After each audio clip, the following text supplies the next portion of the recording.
बिहार के विधानसभा चुनाव में देश दुनिया की सारी बड़ी खबर के सदा के सामने मौजूद दोस्तों, चलेंगे सबसे पहले सबसे बड़ी अपडेट में आपको बताएंगे, जहां पर 101, 101, 29, 66 का फॉर्मूला लगाने की कोशिश बिहार में एनडीए गठबंधन कर रही थी दोस्तों। इसके बाद ज्वाइंट प्रेस कॉन्फ्रेंस का ऐलान किया गया, लेकिन आखिरकार नीतीश कुमार ने पकड़ लिया कि अमित शाह और मोदी दोनों मिलकर एनडीए गठबंधन में नीतीश कुमार और उनके सहयोगी पार्टी को जमकर बेवकूफ बना रहे हैं। इसके बाद नीतीश कुमार की ओर से एक बड़ी हाई प्रोफाइल बैठक बुलाई गई है दोस्तों। ज्वाइंट प्रेस कॉन्फ्रेंस भी रद्द हो चुका है। बताएंगे क्या है पूरा मामला, किस तरीके से एनडीए गठबंधन वालों में सीट बंटवारा होते ही अब भाजपा की घपलेबाजी पकड़नी शुरू कर दी है दोस्तों। बताएंगे क्या है पूरा मामला, डिटेल में जानकारी अब तक पहुंचाएंगे दोस्तों। इसी के साथ में चलेंगे एक और बड़ी खबर की तरफ, जहां पर भाजपा के वरिष्ठ नेता और विधायक ने क्यों बोला कि सर्वे गया तेल लेने, यानी भारतीय जनता पार्टी के नेता मोदी और अमित शाह के द्वारा जो टिकट तय किया जा रहा है उसका जोरदार तरीके से विरोध हुआ। बताएंगे कौन से ये नेता है दोस्तों। इसी के साथ में 3 और मंत्री के टिकट काटेगी भारतीय जनता पार्टी, और बताएंगे महागठबंधन में कौन से फॉर्मूले को लेकर आखिरकार मंजूरी मिल रही है दोस्तों, और किस पर राहुल और तेजस्वी मोहर लगा रहे हैं। और इसी के साथ में भाजपा का पट्टा फेंकने के बाद कांग्रेस पार्टी में शामिल हो गए कई दर्जन नेता, एक एक करके चलेंगे आज की सारी बड़ी अपडेट की तरफ, सारी बड़ी जानकारी अब तक पहुंचाएंगे। लेकिन उससे पहले अगर आप भी मानते हैं कि बिहार विधानसभा चुनाव 2025 में एनडीए गठबंधन के अंदर सीटों का बंटवारा नहीं हुआ, बल्कि नीतीश कुमार की मुख्यमंत्री के तौर पर फील्डिंग सेट की गई है मोदी और अमित शाह के द्वारा, तो इस वीडियो को लाइक करके लाल बटन दबाकर चैनल को सब्सक्राइब करके बेल आइकन दबाकर कमेंट बॉक्स में अपनी राय जरूर लिखकर बताएगा दोस्तों। और आप क्या मानते हैं, क्या मोदी और अमित शाह ने नीतीश कुमार को झटका दिया है? चलते हैं सबसे पहले सबसे बड़ी ब्रेकिंग न्यूज अपडेट की तरफ दोस्तों, जहां पर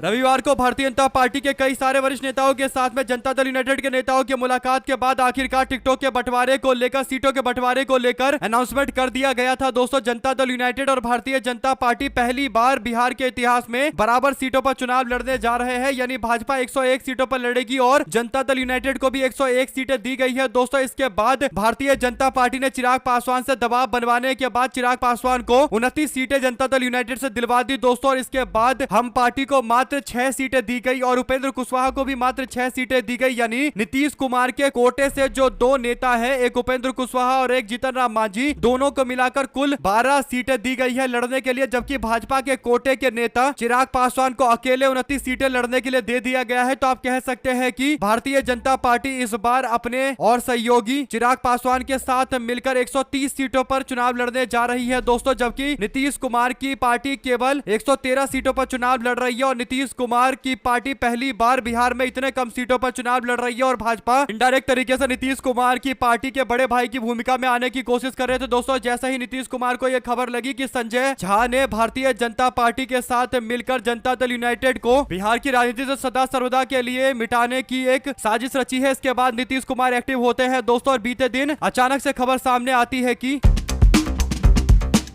पटना में सीट बंटवारे के बाद एनडीए गठबंधन ने एक संयुक्त प्रेस कॉन्फ्रेंस बुलाई थी दोस्तों। इस प्रेस कॉन्फ्रेंस में जनता दल यूनाइटेड, भारतीय जनता पार्टी के नेता और हम पार्टी के साथ साथ चिराग पासवान और उपेंद्र कुशवाहा की पार्टी को मौजूद रहना था। सभी इकट्ठे होकर ये मैसेज देना चाहते थे कि सीटों का बंटवारा हो गया है और गठबंधन में आपसी कोई तनाव नहीं है। लेकिन प्रेस कॉन्फ्रेंस का आयोजन 4 बजे होने वाला था दोस्तों, और प्रेस कॉन्फ्रेंस होने से पहले खबर सामने आती है कि एनडीए गठबंधन में एक बार फिर से सीटों के बंटवारे को लेकर आंतरिक मोर्चा खुल गया है। और इसके बाद कई सारे वरिष्ठ नेताओं की इस बैठक को, प्रेस कॉन्फ्रेंस को टाल दिया गया दोस्तों। और फिर नीतीश कुमार एक्टिव होते हैं। नीतीश कुमार की तस्वीरें भी सामने आई है, जिससे नीतीश कुमार की नाराजगी का हवाला दिया जा रहा है। बता दें कि कई सारे पत्रकार, जिसमें वरिष्ठ पत्रकार आवेश तिवारी है, वो बताते हैं कि 4 बजे एनडीए की बैठक प्रेस कॉन्फ्रेंस को खारिज कर दिया गया। उपेंद्र कुशवाहा और जीतन राम मांझी उग्र तेवर दिखा रहे हैं। मांझी ने तो कह दिया कि एनडीए गठबंधन ने हमको कम आका है, यानी उनकी पार्टी को कम सीटें, केवल 6 सीटें दी है, इसका खामियाजा एनडीए गठबंधन भुगतेगा। जबकि उपेंद्र कुशवाहा कह रहे हैं कि लोग हमारे ऊपर बिजली गिराना चाहते हैं, लेकिन हम घर वही बनाएंगे जहां वे लोग बिजली गिराना चाहते हैं, यानी मोदी और अमित शाह पर आरोप लगा रहे हैं कि वो बिजली गिराकर उपेंद्र कुशवाहा की पार्टी को खत्म करना चाहते हैं। इस बीच जीतन राम मांझी के बेटे ने विधानसभा चुनाव लड़ने से साफ शब्दों में मना कर दिया है दोस्तों, और बताया है कि अमित शाह ने जीतन राम मांझी को बेवकूफ बना दिया। और खबर यह है कि उपेंद्र कुशवाहा अपने कुछ साथियों के साथ में चर्चा कर रहे हैं और मुमकिन है कि एनडीए की लाइन से अलग निकल जाए। खबर यह भी है कि नीतीश कुमार संजय झा पर बेहद नाराज है और सीट बंटवारे से नाखुश होकर उन्हें कमरे से निकलने के लिए बोल दिया गया दोस्तों। और नीचे की तस्वीरें भी सामने आई है। कुल मिलाकर इससे पता चल रहा है कि नीतीश कुमार और एनडीए गठबंधन एक दूसरे के खिलाफ खड़े हो चुके हैं दोस्तों। यानी नीतीश कुमार ने कोर ग्रुप की बैठक बुलाई तो फिर एनडीए गठबंधन की प्रेस कॉन्फ्रेंस टाल दी गई। अगर आप भी मानते हैं कि सब कुछ इस तरीके से हो रहा है कि कहीं ना कहीं एनडीए गठबंधन में इकट्ठे हाइड्रोजन बम फूटता हुआ दिखाई देगा कुछ दिनों में दोस्तों, अपनी राय जरूर लिखकर बताएगा और ज्यादा से ज्यादा वीडियो को शेयर कीजिएगा। चलते हैं एक और अपडेट की तरफ, जहां पर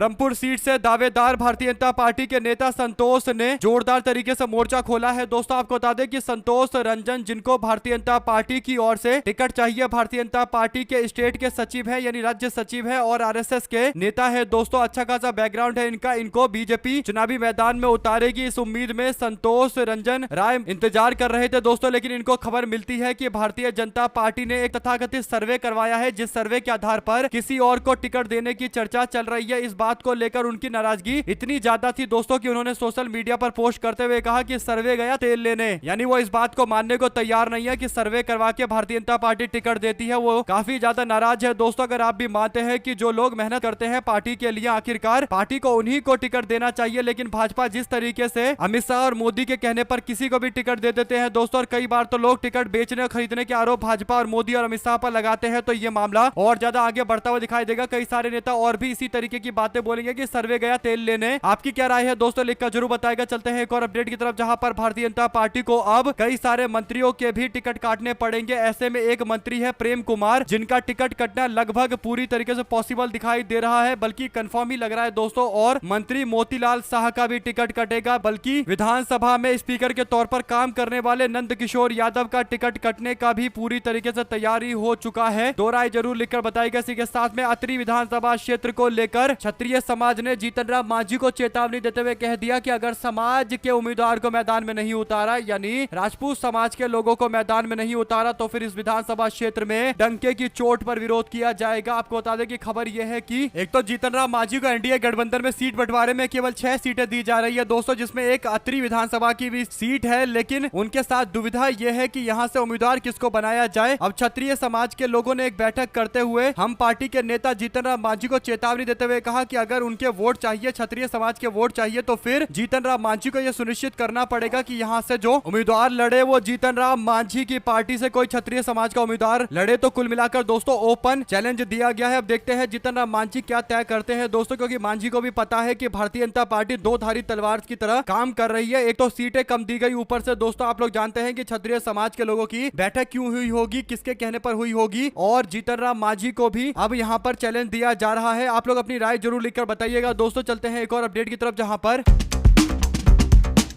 राहुल गांधी आज हरियाणा जा रहे हैं दोस्तों। हरियाणा में वाई पूरन कुमार के परिवार से मुलाकात करेंगे, यानी हरियाणा के आईपीएस अधिकारी बल्कि एडीजीपी रैंक के वाई पूरन कुमार की मृत्यु के मामले को लेकर जिस तरीके का बवाल हुआ है दोस्तों, जिस तरीके से डीजीपी समेत कई सारे बड़े बड़े पुलिस अधिकारियों के ऊपर जातिगत उत्पीड़न करने के आरोप लगे हैं, इस मामले ने तूल पकड़ा और सोनिया गांधी की ओर से इस मुद्दे पर पूरन कुमार की पत्नी को पत्र लिखकर समर्थन किया गया दोस्तों। जबकि राहुल गांधी 14 अक्टूबर यानी आज हरियाणा के राजधानी चंडीगढ़ का दौरा करेंगे दोस्तों। राहुल गांधी पूरन कुमार के घर पर जाकर उनकी पत्नी और पूरे परिवार को सांत्वना देने वाले हैं दोस्तों। आपको बता दें कि पूरन कुमार एक होनहार आईपीएस अधिकारी थे, जिन्हें अपने घर पर मृत पाया गया दोस्तों। बाद में दावा किया गया कि उन्होंने खुद से अपनी जान ली है, लेकिन इसके पीछे जो कारण बताते हुए उन्होंने कई सारे पत्र लिखा था उन्होंने दोस्तों, जिसमें लिखा हुआ था कि किस तरीके से उनको जातिगत प्रताड़ना दी गई, यानी जातिवादी भेदभाव वाली बातें उनके साथ की गई दोस्तों, और तमाम तरीके के ऐसे प्रयास किए गए जिसके कारण उनको जाति के कारण अलग थलग किया गया। और यही बड़ा कारण था कि उनको मानसिक प्रताड़ना इतनी ज्यादा दी गई दोस्तों, इतनी ज्यादा दी गई कि आखिरकार उनको इस तरीके का कदम उठाना पड़ा। अगर आप भी मानते हैं कि इस मामले पर राहुल गांधी जब मुलाकात करने के लिए पहुंचेंगे, तो भाजपा सरकार जो अभी तक आनाकानी कर रही है और डीजीपी से इस्तीफा लेने को तैयार नहीं है, राहुल गांधी जाएंगे तो यह पक्का सुनिश्चित है कि डीजीपी को इस्तीफा देना पड़ेगा, चाहे बीजेपी बचाने के लिए जो कुछ कर ले, अंततोगत्वा इनको झुकना ही पड़ेगा। और वैसे भी दलित समाज के लोगों की ओर से एक बड़ी महापंचायत का ऐलान करते हुए साफ शब्दों में बोल दिया गया है कि 48 घंटे का अल्टीमेटम है। अगर 48 घंटे के अंदर डीजीपी को हटाया नहीं गया और गिरफ्तार नहीं किया गया, तो अंतिम संस्कार भी नहीं होगा। और दूसरा, सड़कों पर लोग हजारों हजार की संख्या में उतरेंगे और विरोध करेंगे, उग्र प्रदर्शन की भी धमकी दी गई है। दो शब्द जरूर लिखकर बताएगा दोस्तों, ज्यादा से ज्यादा वीडियो को शेयर कीजिएगा। चलते हैं एक और अपडेट की तरफ, जहां पर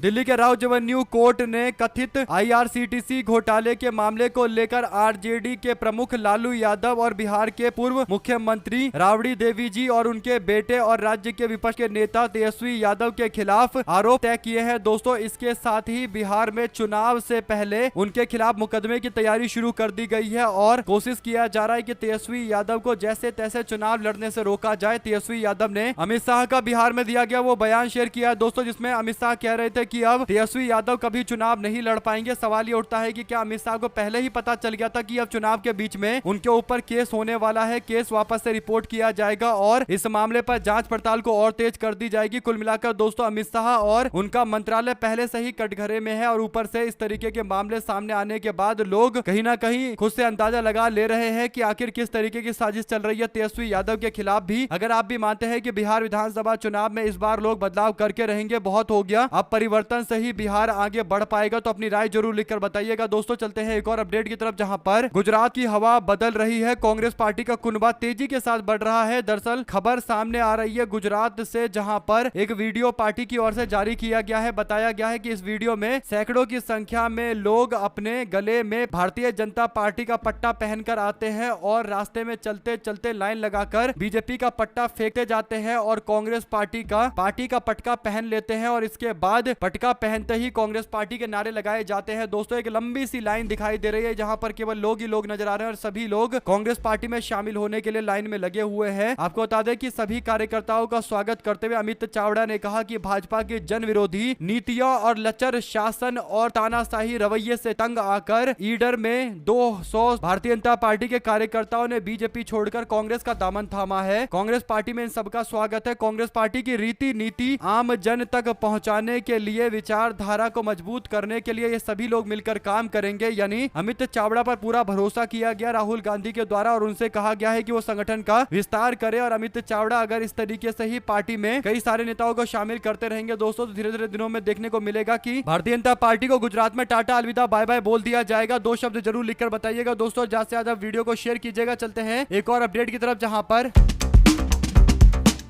केंद्रीय मंत्री और केरल के त्रिशूर से भारतीय जनता पार्टी के सांसद सुरेश गोपी ने अपने पद से इस्तीफा देने की इच्छा जताई है। दोस्तों उन्होंने रविवार को कन्नूर के एक कार्यक्रम में कहा कि मैं अपना एक्टिंग कैरियर दोबारा शुरू करना चाहता हूं, मुझे ज्यादा इनकम की जरूरत है, मंत्री बनने के बाद मेरी कमाई पूरी तरीके से रुक गई है। गोपी ने कहा कि मैंने कभी मंत्री बनने की प्रार्थना नहीं की, चुनावों से एक दिन पहले भी मैंने पत्रकारों से कहा कि मैं मंत्री नहीं बनना चाहता, मैं अपने सिनेमा में बने रहना चाहता हूं, मेरी जगह राज्यसभा सांसद सी सदानंद मास्टर को केंद्रीय मंत्री बना देना चाहिए। यानी अपनी जगह किसी और को मंत्री के पोस्ट पर आगे करवाना चाहते हैं दोस्तों, क्योंकि उनको पता है कि भारतीय जनता पार्टी में रहकर काम तो कर पाते नहीं होंगे। नरेंद्र मोदी सारे मंत्रालयों को अपने देखरेख में चलाते हैं और फिल्में भी नहीं बना पा रहे, पैसा भी नहीं कमा पा रहे और मंत्रालय का काम भी सही से नहीं कर पा रहे, तो उनके पास अब कुछ बचा भी नहीं है। तो इसीलिए उन्होंने कहा है कि वो मंत्री के पोस्ट से इस्तीफा देना चाहते हैं, पैसे भी नहीं कमा पा रहे और वैसे भी दोस्तों सेवा करने तो आए नहीं थे, उनको सांसद बनना था, भाजपा ने टिकट दे दिया क्योंकि केरल में भाजपा का टिकट लेने वाला कोई नहीं है, तो चुनाव जीत गए सुरेश गोपी और इसके बाद अब उनका मन लग नहीं रहा। 2 शब्द जरूर लिखकर बताएगा दोस्तों। ऐसे ही हिमाचल प्रदेश में भारतीय जनता पार्टी ने टिकट देकर कंगना रनौत को मैदान में उतार दिया था दोस्तों और वो मंडी लोकसभा क्षेत्र से चुनाव जीत गई। उसके बाद मंडी लोकसभा क्षेत्र के अंदर इतनी सारी आपदाएं आई दोस्तों, लेकिन कंगना रनौत मुंबई में मौजूद थी, यानी फिल्म शूटिंग वगैरह में लगी हुई थी और पूरी तरीके से लोगों को इग्नोर करके बैठी हुई थी। यानी एक जनप्रतिनिधि बनने के लिए सारे काम काज छोड़ने पड़ते हैं दोस्तों, लेकिन भारतीय जनता पार्टी खुद अपनी सीट जितवाने के लिए किसी को भी टिकट दे देती है, बेशक वो चुनाव लड़ने के लिए ज्यादा उसका मन ना हो और जनता के बीच सेवा करने का उसका मन ना हो, लेकिन टिकट देकर लड़वा दिया जाता है और कई सारे लोग फेमस होते हैं तो चुनाव जीत भी जाते हैं, भाजपा को इसका फायदा मिलता है, लेकिन अंत में जनता का ही नुकसान है दोस्तों। जनता एक सांसद को चुनती है और वो सांसद कुछ दिनों में कहता है कि वो चुनाव नहीं लड़ना चाहता था और वो अपने संसदीय क्षेत्र में अब काम नहीं करना चाहता, वो पुराने घर में लौटना चाहता है। 2 शब्द जरूर लिखकर बताएगा इस मामले पर भी दोस्तों। चलते हैं एक और अपडेट की तरफ, जिसमें शिवसेना के नेता संजय राउत ने एक बड़ा खुलासा किया है दोस्तों। संजय राउत कहते हैं कि एमएनएस पार्टी यानी राज ठाकरे की पार्टी कांग्रेस पार्टी के साथ गठबंधन करना चाहती है, यानी एमएनएस पार्टी भी महागठबंधन का हिस्सा बनना चाहती है। संजय राउत ने दावा किया कि कांग्रेस के नेता केसी वेणुगोपाल से कुछ मामलों को लेकर चर्चा हुई है। लोकसभा में नेता प्रतिपक्ष राहुल गांधी से भी हम लोग बात करेंगे। दरअसल राज ठाकरे की विचारधारा कांग्रेस की विचारधारा से बहुत अलग है और अक्सर राज ठाकरे कांग्रेस के ऊपर निशाना साधते हैं, लेकिन महाराष्ट्र की राजनीति में कांग्रेस पार्टी एक बड़ी भूमिका निभाती है दोस्तों। लेकिन ऐसे में सवाल यह है कि अगर एमएनएस पार्टी भी कांग्रेस के साथ आ जाएगी तो फिर टिकटॉक के बंटवारे में क्या कांग्रेस पार्टी को सबसे ज्यादा नुकसान होगा, क्योंकि इस बार के जो महाराष्ट्र के चुनाव हुए थे 24 में दोस्तों, उसमें ज्यादातर सीटें कांग्रेस पार्टी ने शिवसेना और एनसीपी वालों को दे दी दोस्तों। लेकिन अंत में हुआ क्या, हुआ ये कि कांग्रेस पार्टी कम सीटों पर चुनाव लड़ी और इन गठबंधन के हिस्सेदारों में सबसे ज्यादा सीटें कांग्रेस ही जीत कर आई थी और कांग्रेस पार्टी को अपनी सीट सीटें कुर्बान करनी पड़ती है स्थानीय पार्टियों के लिए, तो क्या राज ठाकरे भी साथ में अगर आते हैं तो कांग्रेस को अपनी सीटें कुर्बान करनी पड़ेगी? ये भी एक बड़ा मामला है। जो भी जानकारी इससे जुड़ी आगे आती रहेगी आप लगातार पहुंचाते रहेंगे। चलते हैं एक और अपडेट की तरफ दोस्तों, जहां पर 2019 के लोकसभा चुनाव में मिले प्रचंड बहुमत के बाद भारतीय जनता पार्टी कुछ ही दिनों के बाद जम्मू और कश्मीर के अंदर धारा 370 हटाने का ऐलान करती है। दोस्तों बीजेपी के द्वारा जब धारा 370 हटाने का ऐलान किया गया तो दो बड़े अधिकारियों के इस्तीफे आए थे। एक कश्मीर के आईएएस अधिकारी ने इस्तीफा दिया था दोस्तों, और दूसरा एक डायनेमिक आईएएस अधिकारी के तौर पर जाने जाने वाले कनन गोपीनाथन ने अपना इस्तीफा दिया। दोस्तों आपको बता दें कि कनन गोपीनाथन आईएएस अधिकारी रहे हैं और हमेशा से एक ऐसे व्यक्ति रहे हैं जिनकी की सोच कांग्रेस पार्टी से मिलती रही है, चाहे अधिकारों को आगे बढ़ाने का मामला हो, जनता के हित में काम करने का मामला हो, या फिर लोगों के अधिकार जो 370 धारा हटने के टाइम में हनन किए गए तो उसके खिलाफ बोलने का मामला हो। खुलकर बोलते हैं, अपनी नौकरी से इस्तीफा दे चुके हैं दोस्तों, क्योंकि वो जनसेवा करना चाहते थे और कई सालों तक लगातार खुद से जनसेवा, लोगों के बीच में पैठ बनाते रहे, लोगों से बातचीत करते रहे, लोगों के अधिकार की लड़ाई लड़ते रहे दोस्तों। इसके बाद उनको पता चल गया कि उनकी विचारधारा लगभग कांग्रेस पार्टी की विचारधारा के इर्द गिर्द है, यानी जो कांग्रेस पार्टी की विचारधारा है कि सभी लोगों को साथ में लेकर चलना है और यह सुनिश्चित करना है कि देश का विकास और देश में शांति एक साथ चलती रहे, उस विचारधारा के काफी करीबी है कनन गोपीनाथन दोस्तों, और इसीलिए उन्होंने कांग्रेस पार्टी का दामन थामा है। आपको बता दें कि कनन गोपीनाथन ने केसी वेणुगोपाल से मुलाकात की है दोस्तों। केसी वेणुगोपाल ने पार्टी में शामिल करवाया और उनको ज्वाइनिंग करवाने के लिए साथ में कन्हैया कुमार और गुजरात के कांग्रेस पार्टी के पूर्व कार्यकारी अध्यक्ष जिग्नेश मेवाड़ी मौजूद थे दोस्तों। इन तीनों नेताओं को देखकर लग रहा है कि धीरे धीरे करके कांग्रेस पार्टी के अंदर युवा नेतृत्व आगे आ रहा है दोस्तों। लोग जो खासकर युवा है और अलग अलग क्षेत्रों के अंदर बड़े बड़े मुकाम हासिल कर चुके हैं, वो कांग्रेस पार्टी की ओर रुख कर रहे हैं। उनको उम्मीद है कि कांग्रेस पार्टी ही देश का विकास कर पाएगी और देश में शांति स्थापित कर पाएगी। दो शब्द जरूर लिखकर बताइएगा दोस्तों। एक और पवन सिंह है जो भाजपा में शामिल होते हैं, जिनके गाने आपको पता है कितने अभद्रपूर्ण होते हैं, और दूसरी और एक आईएएस अधिकारी है जो पूरी जिंदगी लोगों के बीच में सेवा करता रहा, अब वो कांग्रेस पार्टी में आया है। यही अंतर है भाजपा और कांग्रेस में। साथ साथ चलते हैं एक और अपडेट की तरफ, जिसमें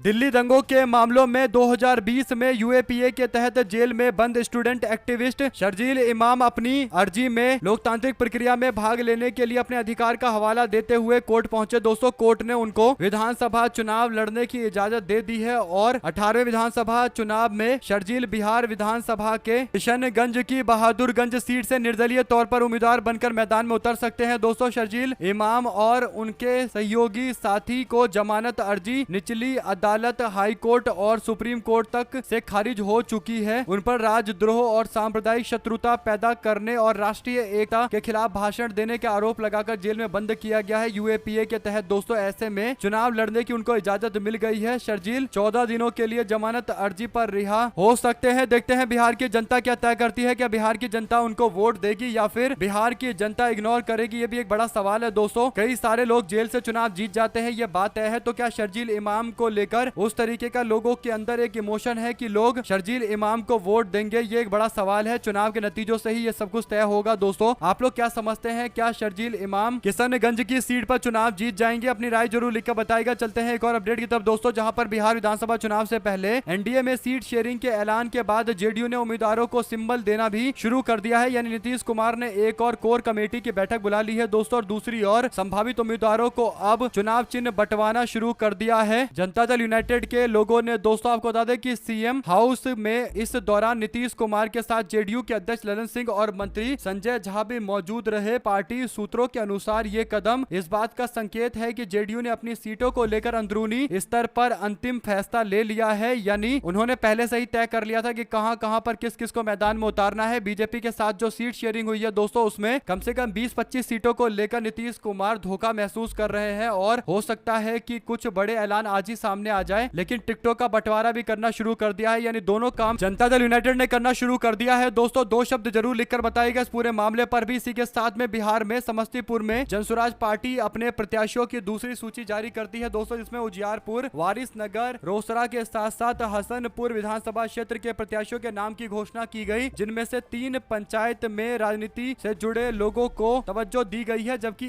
एक कारोबारी को इसमें शामिल किया गया है। रोसड़ा सुरक्षित विधानसभा लोकसभा क्षेत्र से रोहित पासवान को टिकट दिया गया है। रोहित महज 27 साल के हैं और वो बेगूसराय के चिड़िया बरियारपुर के अनुमंडल क्षेत्र में भोजा शाह पंचायत के वर्तमान मुखिया है। पढ़े लिखे हैं, दिल्ली विश्वविद्यालय में एमए और एलएलबी की डिग्री हासिल कर चुके हैं। उनके पिता रामचंद्र पासवान समस्तीपुर योजना विभाग में कार्यरत है। दोस्तों यानी एक तो युवा और पढ़े लिखे एजुकेटेड व्यक्ति को टिकट दिया गया है, बाकी और भी कई सारे लोग हैं जिनमें ज्यादातर का जो एजुकेशन क्वालिफिकेशन है वो बहुत ज्यादा है। दोस्तों यानी जनसुराज पार्टी इस बात का खासकर ध्यान रख रही है कि शिक्षित लोगों को टिकट दिया जाए, क्योंकि उपचुनाव में जब उन्होंने उम्मीदवार उतारे थे तो कई सारे कंट्रोवर्शियल सवाल खड़े हुए थे दोस्तों, क्योंकि शिक्षा उस समय उम्मीदवारों की मुख्य वजह नहीं थी, मुख्य पहचान नहीं थी, बल्कि उनको जीतने के आधार पर टिकट दिया जा रहा था, यानी विनिंग पॉसिबिलिटी के आधार पर टिकट दिया जा रहा था। इसी के साथ में चलते हैं एक और अपडेट की तरफ, जिसमें कर्नाटका के मुख्यमंत्री सिद्धरमैया के बेटे यतींद्र सिद्धरमैया ने राज्य के अंदर राष्ट्रीय स्वयंसेवक संघ पर बैन लगाने की मांग करते हुए कहा कि आरएसएस की मानसिकता तालिबानी जैसी है। आरएसएस हिंदू धर्म को उसी तरीके से लागू करना चाहती है जिस तरीके से तालिबान इस्लाम के सिद्धांतों को थोपने के आदेश जारी करता है। इसके बाद मुख्यमंत्री सिद्धरमैया के बेटे ने कहा कि आरएसएस अपनी शाखा लगाने के लिए सरकारी परिसरों का इस्तेमाल करता है। मैंने मुख्य सचिव से कहा है कि वे जांच करें और तमिलनाडु ने ये कदम उठाना शुरू कर दिया है। कर्नाटका में भी हमको ऐसा ही करना चाहिए और आदेश जारी कर दिए गए हैं। हमारे साथ लगातार जुड़े रहने के सभी दोस्तों का बहुत बहुत धन्यवाद। देख रहे थे आपका अपना चैनल जय हिंद जय भारत। ज्यादा से ज्यादा वीडियो को शेयर कीजिएगा दोस्तों। बहुत बहुत धन्यवाद। जय हिंद।